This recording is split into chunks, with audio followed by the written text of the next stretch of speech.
Chers internautes de BLTV, bonjour ou bonsoir selon l'heure à laquelle vous nous suivez. On entend souvent certaines personnes dire face à certaines situations bouleversantes, c'est le karma pour insinuer que ce n'est pas de leur faute, voilà c'est le destin, c'est comme ça et ils n'y peuvent rien.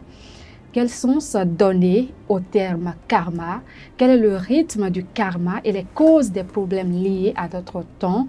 Pour découvrir quelques secrets du karma, nous avons invité sur ce plateau un mage, Casimir Tchokon. Il est guide en spiritualité, en parapsychologie et visionnaire. Casimir Tchokon, bonjour et merci d'être là.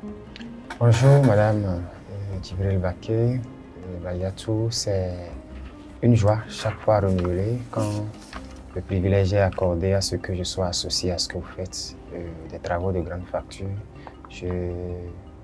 J'entame en disant merci à toute l'équipe de BLTV, les patrons, une équipe jeune, dynamique. On ne demande pas plus, hein, le climat d'accueil et l'atmosphère de travail ici. Avant d'aller dans les lignes forces de ce débat haut niveau, je voudrais donner vénération à Dieu, considération à tous les mages, les initiés, les maîtres ascensionnés, les forces cosmiques, les pouvoirs des quatre vents et toutes les entités de la nature, celles de l'eau, de la terre, du ciel, du feu, de la mer, de l'arc-en-ciel, qui ont permis qu'à cette phase de notre histoire, ces secrets, ces connaissances soient partagées avec l'homme et le monde. Du haut de cette autorisation, je vous renouvelle encore mes remerciements. Merci. Nous parlons du rythme du karma et les causes des problèmes de notre temps. Que signifie le terme karma et quelle est son origine? Bon, le terme karma a une acception très large. Et dans le cadre restreint de cette émission, nous allons simplement faire retenir aux téléspectateurs, aux médias spirituels, que le karma se rapporte à un principe. C'est un principe spirituel, un principe fondamental qui stipule, selon les croyances de la religion hindoue et la religion bouddhiste, que la destinée de l'homme est régie par le faisceau de ses actions passées. C'est comme ça que le karma se définit. Des fois, pour être terre à terre, nous allons dire que c'est une loi spirituelle. C'est la loi des causes et des effets sous les formes spirituelles. C'est une loi qui stipule que chaque action implique une réaction opposée et d'égale intensité. C'est cela le karma. Quand on parle de karma, est-ce qu'on parle toujours du négatif? Non, quand on parle du karma, généralement, la perception profane, c'est le négatif. On dit c'est un karma, ce qui m'arrive, c'est un karma, c'est la destinée. Non, le karma n'est pas seulement sous l'angle négatif. Il y a bien sûr le karma positif. J'ai bien dit que le karma rassemble l'ensemble de nos actions, leurs réactions, que ce soit positif ou négatif. Bien entendu que c'est même une sagesse. Dans toutes les civilisations du monde, on parle du karma d'une manière ou d'une autre. Et tout ce que vous faites vous revient. Tous vos agissements, vos pensées, vos paroles, vos intentions, vos actes surtout, vous retournent d'une manière directe ou d'une manière convertie. C'est cela le karma. Donc en cela, le karma n'est pas seulement négatif. Ce que vous semez de positif aussi, vous avez également son retour sous la forme positive. Dans le même temps, à l'inverse, ce que vous semez de négatif, vous avez son retour. Ce que vous semez de neutre, vous avez également ses retombées à la manière neutre. Parce que quand on parle du karma, ça fait appel aux différentes positions. Ça fait appel aussi à d'autres lois qui sont les multiples facettes de la grande loi du karma. Il y a la loi de l'équilibre, la loi de la polarité. Il y a la loi de la réincarnation. Qui dit karma parle de réincarnation. C'est peut-être une autre paire de manches ou bien un autre niveau de votre angle d'interview. Donc quand on parle de karma, ça fait appel à nos actions positives et à nos actions négatives. Ça dépend de là où nous nous positionnons et aussi à nos actions neutres. Le karma, ça rassemble tout, aussi bien ce qui est négatif et ce qui est positif. C'est vrai que nous confirmons de notre position de mage que l'invisible est gouverné par le karma. et que la plupart de ce que nous vivons, ce que nous traversons, ce qui nous arrive, l'ensemble de cela est régi par les lois du karma. Parlons des lois du karma. Citez-nous-en quelques-unes. Nous avons la loi de l'équilibre. Nous avons le dharma, D-H-A-R-M-A, c'est en indien. Nous avons, dans les rangs des lois du karma, nous avons encore la loi de l'intention, la loi du désir. Nous avons aussi la loi de l'attraction.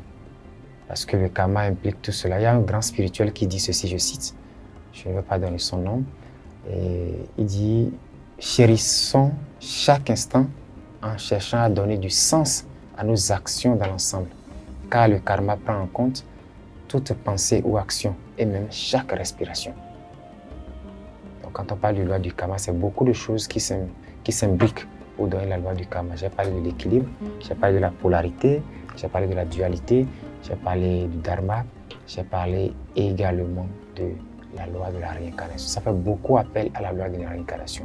On ne parlerait pas du karma s'il n'y a pas réincarnation. Et parlant des lois que vous avez citées, la loi de l'intention, de l'équilibre, est-ce que vous pouvez nous expliquer chacune de ces lois de façon brève?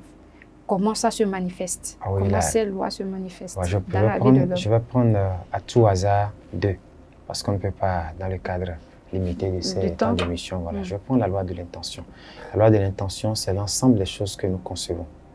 Et les choses que nous concevons, elles sont attirées. Soit elles sont attirées, soit elles sont des énergies qui cherchent à se matérialiser. C'est pourquoi on dit l'intention vaut l'acte. Il y en a qui parlent au même endroit, on parle de préméditation et tout. Une fois que l'intention est conçue, et l'acte est déjà pratiquement, ça a pris forme dans les mondes invisibles. C'est pour cela qu'elle est inclue dans la loi du karma. Donc, ce que nous devons traverser comme problème, si nous avons déjà eu l'intention, c'est considéré comme un fait dans les mondes karmiques. Dans les plans karmiques, c'est déjà considéré, l'intention est considérée comme un fait. C'est pourquoi c'est la loi de l'intention est un aspect de la loi du karma. L'intention volate. Quand les chrétiens confessent leurs péchés, vous entendez dire « Je confesse à Dieu Tout-Puissant, je reconnais devant mes frères que j'ai péché en pensée, en parole, par action et par omission. » Oui, j'ai vraiment péché. Vous avez vu la position de la pensée, elle est en toute première position. Nos problèmes, notre karma, nos succès, nos affaires, nos faits, nos gestes sont régis d'abord, sont gouvernés d'abord par l'intention. La pensée est le laboratoire de nos résultats. La pensée, c'est d'abord le centre moteur. D'abord, nous avons beaucoup de centres d'énergie. Il y a la pensée, le cœur, le mental et tout. Donc, la pensée est le centre moteur, c'est le service serveur de tous les actes. Donc, elle est déjà un aspect du karma. Je prends la loi de la dualité. La loi de la dualité dit que les choses existent sous deux formes. Tout ce que nous avons existe sous deux formes. On parle de la lumière du jour, la lumière de l'obscurité. On parle de la droite et la gauche, du haut et du bas, les flux, les reflux. On parle également du noir et du blanc, le yin ou le yang, etc. Tout est sous deux formes. Et ce sont les aspects donc, du karma. Et voilà, il y a également la loi du retour. Donc, si quelque chose si un acte est posé, si un fait est libéré, si une pension est irradiée, il faut considérer que le retour sera là et d'égale intensité. Et André Lavoisier dit, rien ne se crée, rien ne se perd, tout se transforme. Il y a quelque part où une sagesse dit en langue mahi, si vous faites le bien, vous le faites pour vous-même. Si vous faites le mal, vous le déposez quelque part dans les mondes invisibles et il vous retournera sûrement. C'est cela la loi du karma. Donc généralement, les gens qui vivent des situations doivent pouvoir comprendre qu'ils la vivent sous une forme où c'est le résultat de ce qu'entre-temps, ils ont créé. C'est difficile à admettre, mais c'est malheureusement vrai. L'univers existe il y a longtemps. La loi karmique, depuis l'avènement, depuis l'origine de l'humanité, est-elle restée constante? Depuis l'origine de l'humanité, le karma n'est pas resté constante. Et l'effet karmique était lent par le passé. Mais aujourd'hui, depuis quelques années en arrière, depuis quelques décennies, Et surtout en 2022, nous avons entrepris un nouveau cycle. Et depuis les années 2000, on parle de l'époque de la Kali Yoga, où le rythme du karma est très accéléré. L'époque de la Kali Yoga, le rythme du karma est très accéléré. Vous allez entendre qu'à un moment donné de la phase du monde, les retours des faits étaient très lents, mais aujourd'hui, les faits retournent très vite. Ce n'est pas rare que quelqu'un que vous avez peut-être soumis il y a 2 ans retourne à être votre patron et qui vous soumet. Quelqu'un à qui vous avez causé un tort se retrouve dans une position où vous devez vous-même subir le tort que vous lui avez causé, etc., etc. Aujourd'hui, le rythme des faits aussi est très vite, l'élévation est très vite et l'échec aussi, l'effondrement aussi est très accéléré. Les guerres, les répressions, la famine et les risques et catastrophes naturelles sont très prononcés aujourd'hui. C'est à un rythme très vertigineux. Et les guerres, les tensions, les situations sont à un rythme très vertigineux qu'on ne peut pas contrôler. Et vous allez voir que tout jeune, on peut être directeur général de tel ou tel film, telle ou telle société, alors qu'avant, il faut être très proche de la retraite. Quand vous allez quelque part, vous voyez des personnes qui ont acquis leur succès de façon très rapide. Et d'autres personnes aussi qui ont subi des échecs, des effondrements à un rythme qu'on n'a pas compris. Donc c'est toujours le fait du karma. Le karma n'est pas resté statique. À l'étape d'aujourd'hui, le karma est très accéléré. C'est pourquoi nous devons faire donc attention aussi bien à nos paroles, nos actes, nos faits, nos gestes, etc., etc. Alors, guide Casimir Tchopon, je suppose que j'ai posé un acte et je sais que cet acte-là aura un impact négatif, une conséquence négative dans ma vie ou dans la vie de quelqu'un, en tout cas dans ma vie. On parle ici de karma.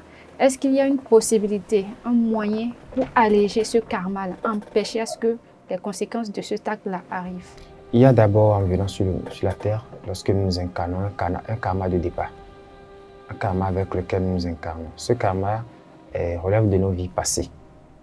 Beaucoup de personnes, beaucoup de religions n'admettent pas ça. Le christianisme notamment dit qu'il n'y a pas de résurrection. Il n'y a pas une autre vie après la mort, il n'y a que la vie éternelle. Alors que les spirituels disent qu'il y a plusieurs vies et il y a la loi de la réincarnation qui régisse les vies.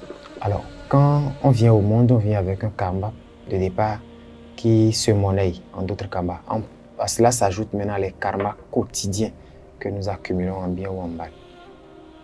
Alors, pour alléger le karma, il y a les pratiques spirituelles pour pouvoir alléger le karma. Je vais laisser un petit secret très banal. Pour que le poids de la vie ne vous écroule pas, il faut d'abord pratiquer les méthodes spirituelles. Les prières, je n'en parle pas souvent assez, les méditations, les contemplations. Il y a le vide spirituel. C'est-à-dire, à un moment donné de votre journée, vous devez consacrer 15 à 10 minutes pour faire le vide dans la pensée. Ça peut être couché, assoupi et tout. C'est les méthodes pour alléger le karma. La concentration, la méditation. Il y a également les gestes d'amour. Vous devez faire accomplir un acte chaque jour par pur amour, sans intérêt, sans retour. Ce n'est pas forcément un don dans un orphelinat et tout. Ça, là, d'accord, ça fait partie des méthodes pour alléger le karma. Parce qu'une fois que vous aidez quelqu'un à alléger son karma, il y a aussi l'équilibre qui vous revient. Mais à chaque jour, vous devez apprendre à accomplir une action dans le nom de Dieu, dans le nom du Créateur. Pas en tant que vous-même, Djibril Bayatou. Mais vous devez pouvoir faire quelque chose. Ça peut être un sourire, ça peut être juste un geste de salut, ça peut être un geste d'amitié, ça peut être un arrêt en circulation et demander par moi à aider quelqu'un à faire la distance. Prendre sur votre moto, prendre sur votre véhicule. Ça peut être même envers les autres entités de la nature. Arroser une fleur, un verger, et entretenir un animal, quelque chose qui est un geste d'amour. Mais après ça aussi, vous devez pouvoir utiliser les pratiques spirituelles, pouvoir alléger le karma, parce que la destinée, elle existe. Le karma, il est réel, mais on peut améliorer la destinée à travers les produits kabbalistes, à travers les produits ésotériques, les méthodes ésotériques, vous pouvez trouver les moyens d'alléger votre karma, parce que le karma s'éclate en beaucoup de situations. Le premier Et si la première marque du karma, c'est la maladie. Donc déjà, ce qui est karma, ça pèse sur le corps. Et quand c'est vrai que ça aide l'esprit, mais ça pèse sur le corps. Donc la maladie est la première marque du karma. Quand vous avez un problème karmique à essuyer, c'est la maladie qui est le meilleur moyen par lequel vous payez un karma. Après ça, le manque financier, la carence, le manque. Alors qu'aujourd'hui, on ne peut plus être dans la pauvreté extrême, on ne veut plus rester dans la fatalité, c'est Dieu qui a voulu. Non, tout le monde veut s'élever, tout le monde veut améliorer sa vie. Il faut trouver alors les moyens pour améliorer le karma. Et en tant que ça, il y a d'autres méthodes aussi, la purification. Parce que le karma vous rend totalement impur. C'est quand vous êtes impur que le karma vous pèse dessus. Quand vous êtes purifié, c'est le karma que vous faites tomber. Et en tant que vous faites tomber le karma, l'élévation est là, et la prospérité, l'équilibre, et vous menez une vie productive et plus équilibrée. Alors, si je prends l'exemple d'un homme, un monsieur qui, lui, il a l'habitude de tuer les gens. Il tue ses proches. On peut même l'appeler un tueur professionnel parce qu'il en a pris l'habitude. À chaque fois qu'il ira tuer quelqu'un, est-ce qu'il peut passer par ces procédés, ces méthodes que vous nous avez citées là, pour alléger son karma? Et étant donné que c'est devenu une habitude, c'est devenu une habitude pour lui de tuer à chaque fois, de chercher les méthodes, peut-être les rituels. Est-ce que les lois de cette nature-là vont répondre à ces méthodes-là? Est-ce que son karma sera allégé dans ce cas? Madame Baké, merci beaucoup. Et la question là fait appel à la densité du karma. Le karma n'a pas la même dose d'un acte à un autre. Ce que vous avez décrit est déjà très lourd en matière de phénomènes karmiques. Et il faut tenir pour sûr que tout ce que nous commettons, nous le payons. Il n'y a rien à faire. Et celui qui a pris cette habitude de faire du mal, de nuire ou de tuer pour tout coup, et il va vivre des situations très calamiteuses au soir de ses jours. Aujourd'hui, c'est encore très accéléré. Pas forcément au soir de ses jours, déjà, quelques mois, quelques années après, il va vivre des situations très périlleuses, très pénibles. Mais cette pratique, ce phénomène que vous avez décrit, ça va s'étaler sur plusieurs incarnations pour lui. C'est-à-dire qu'il meurt, il se réincarne. Ce n'est pas qu'il se réincarne en tant que lui, mais l'âme traverse le temps. Elle existe avant la naissance, elle survit après la mort. Dans des incarnations antérieures, il va mourir, il va être tué, il va vivre des situations très difficiles et très pénibles, à tel enseigne que tout ce karma soit épongé. Il n'y a rien à faire. C'est ça ce qu'on appelle la loi. C'est pourquoi il parle de karma qui fait appel à la loi de la réincarnation. Beaucoup de chrétiens disent que la réincarnation, ils rejettent ce thème. Mais je vais prendre un fait religieux, un fait biblique pour démontrer la loi de la réincarnation, la loi du karma. Le prophète Élisée avait le pouvoir et en son temps, il a initié une concurrence mystique avec les prêtres de Baal. B-A-2-L-A. Ouais. Et il était question de faire des démonstrations mystiques. Et puisque lui, il a fait appel à son Dieu, et il a répondu par le pouvoir, et les autres ont échoué devant l'épreuve, il a demandé à ce qu'on décapite ces prêtres de ce moment-là. Et quand il est mort, il a retrouvé son créateur. Le créateur, selon les écrits bibliques, lui a dit qu'il est revenu la main gantée de sang. Il est revenu impur. Il fallait qu'il retourne dans une nouvelle incarnation pour aller se purifier. Il est revenu sous le nom du prophète Jean. Et pour un anniversaire ou pour un fait banal, et voilà, une princesse a demandé la tête de Jean dans un plateau d'or. On l'a décapité. Qui tue par épée, périt par épée. C'est un fait de la loi de la réincarnation. La réincarnation fait appel. C'est la deuxième facette de la loi du karma. La loi du karma, la loi de la réincarnation. C'est deux facettes différentes. Et puis, les deux se complètent en sorte que les actes que nous commettons nous soient payés. Les méthodes que nous disons ne permettent pas d'alléger un karma de façon si banale. C'est cela qui bouscule un peu la thèse de la confession. Vous commettez un péché, vous allez au confessionnal, bénissez-moi mon Père parce que j'ai péché. Vous dites vos péchés vous sont pardonnés, on vous donne l'absolution. Ce n'est pas aussi gratuit que ça, les choses. La nature fait toujours des dettes. Mais jamais des remises, des prêts, pardon, mais jamais des remises de dettes. Vous voulez dire que toutes les confessions que nous faisons dans nos églises ne sont pas aussi toujours pardonnées? Oui, mais le fait karmique, le karma bouscule cette thèse. l'âme individuelle, ce que nous faisons ne peut pas, après une simple absolution, nous être rendu comme ça. Ça veut dire que ça devient routinier. Je fais quelque chose le samedi, je vais au confessionnal, je raconte mes iniquités et puis je suis pardonné. Ce n'est pas aussi banal que ça. La nature est régie par des lois. Au nombre de ces lois figure en première place la loi du karma. Les grandes théories religieuses, les grandes thèses, les grands dogmes ont démontré la question du karma. Et Dieu n'est pas aussi injuste. Quand vous faites quelque chose, vous faites pour causer un tort, vous devez le réparer. Et non être absous tout simplement. L'absolution n'est pas... c'est pas... Dieu est miséricordieux, on est d'accord, mais la miséricorde divine est également équivaut à l'équilibre. Il faut équilibrer ce que vous avez fait. Tout ce qui est loi de ce monde vient des mondes intérieurs. La justice, vous voyez, c'est la balance qui est le symbole. Donc, on ne peut pas commettre des iniquités et revenir dire « Mon père, j'ai fait ceci, j'ai fait cela, j'ai tué » et puis on vous donne l'absolution, vous êtes pardonné. Vous devez forcément, de votre chair, subir les retombées de ce que vous avez commis. Ou peut-être, est-ce qu'on peut peut-être être pardonné chez Dieu, être pardonné, mais subir quand même les conséquences ici. C'est la meilleure manière d'être pardonné. Ou peut-être même parfois qu'on peut subir les conséquences et que Dieu ne nous pardonne pas. Est-ce que ce n'est pas possible? Oui, Dieu pardonne, Dieu est miséricordieux, mais on subit. On corrige les torts qu'on a réparés. Dieu a créé son monde et tout est à sa place. Nous avons les strates du karma, nous avons les seigneurs du karma. Et tout est régi par des noms. Les religions, d'une manière ou d'une autre, non décrites. On parle du livre du péché et tout, livre de la justice divine. C'est une autre manière, c'est des manières mythiques. Des mythes pour décrire le karma.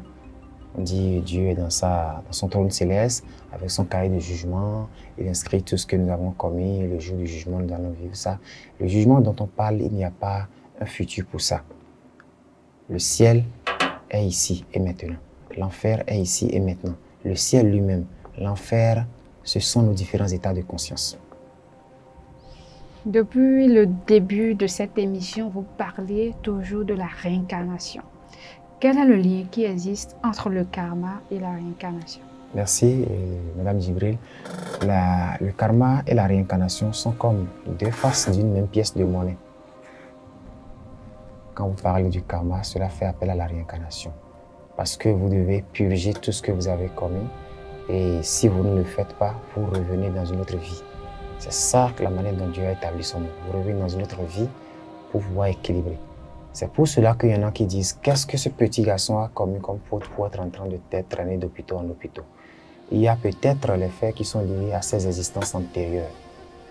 Je vais vous donner un exemple. Il y a eu un homme qui a senti les maux de rein pendant des années. Les traitements, les approches thérapeutiques n'ont pas permis qu'il se guérisse. Mais avec les mages, on lui a apporté des méthodes pour qu'il puisse visiter lui-même ses mondes intérieurs. Les pratiques lui sont données. Un mois sans sommeil, il a fait un rêve où il est entré en esprit. Il a pu consulter ses archives akashiques, ses expériences des mondes intérieurs, où il a été un chef de guerre. Quand il a été un chef de guerre, il tuait, il massacrait. C'était un massacreur de génie. Il rasiait les contrées. Et quand il ordonnait les razzias et que tout le monde n'est pas mort, c'est les bébés qu'il écrase lui-même. Et puis ainsi. Jusqu'à ce que, sur une expédition guerrière, il a reçu une balle dans la hanche et il en est mort. Et l'âme, dans une existence antérieure, l'âme a gardé le souvenir de cette douleur.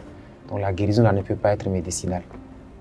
Et le corps physique, parfois on trouve même des analyses où on ne trouve plus les germes d'une maladie. Mais on continue de sentir les douleurs parce que l'esprit n'est pas guéri. Donc il faut dans ces conditions un processus de guérison spirituelle. C'est le cas pour beaucoup de personnes qui ne comprennent pas le pourquoi d'un mal qui perdure. C'est peut-être lié à un karma d'une vie antérieure. Voyez-vous? Donc ce que nous faisons, soit ça nous rattrape dans cette vie ou dans une existence antérieure où nous sommes forcément appelés à payer ce karma. La réincarnation, c'est la loi de retour à la vie. C'est l'âme qui se réincarne, ce n'est pas le corps physique. L'âme que nous portons peut revenir. Le christianisme en parle, l'hindouisme en parle, les religions ésotériques en parlent, Même les cultes, les religions traditionnelles africaines en parlent. Dans le vaudou, dans le fa, on cherche le Djoto. Quand un enfant est né, l'âme qu'elle incarne là, qui avait porté cette âme dans la famille. Et on lui fait découvrir cela et on l'oriente et il vit selon sa légende. Dans notre domaine, dans le domaine de la tradition de chez nous, c'est le fa qui donne cette directive-là. Voilà un peu comment fonctionne la loi de la réincarnation, qui est un autre aspect de la loi du karma. Merci pour tous ces éclaircissements, guide spirituel Casimir Tchopon. Nous sommes vers la fin de cette émission. Quel est votre mot de la fin? Je vais dire merci aux médias spirituels, aux téléspectateurs. Je leur dirai de faire attention à leurs pensées, à leurs paroles, à leurs actions. De faire également attention aux expériences de la vie et ce qu'ils vivent. Et lorsque ce qu'ils vivent est très dérisoire, de se lever et d'avoir recours aux mages, aux guides éclairés, parce qu'il y en a trop dans les rues, de faire recours aux guides éclairés, aux mystiques qui peuvent les orienter. Parce que la plupart de nos expériences sont liées au karma. Le bien n'existe pas, le mal n'existe pas. Tout est expérience et tout est karma. Alors, merci beaucoup, merci pour tous ces apports. Chers internautes de BLTV, vous venez de suivre cette émission. On a débattu sur le rythme du karma et les causes des problèmes liés à notre temps. Nous avons eu les détails avec le guide spirituel Casimir Tchopon. Il est parapsychologue et visionnaire. Merci d'avoir suivi cette émission. Nous vous disons à bientôt. Ciao, ciao.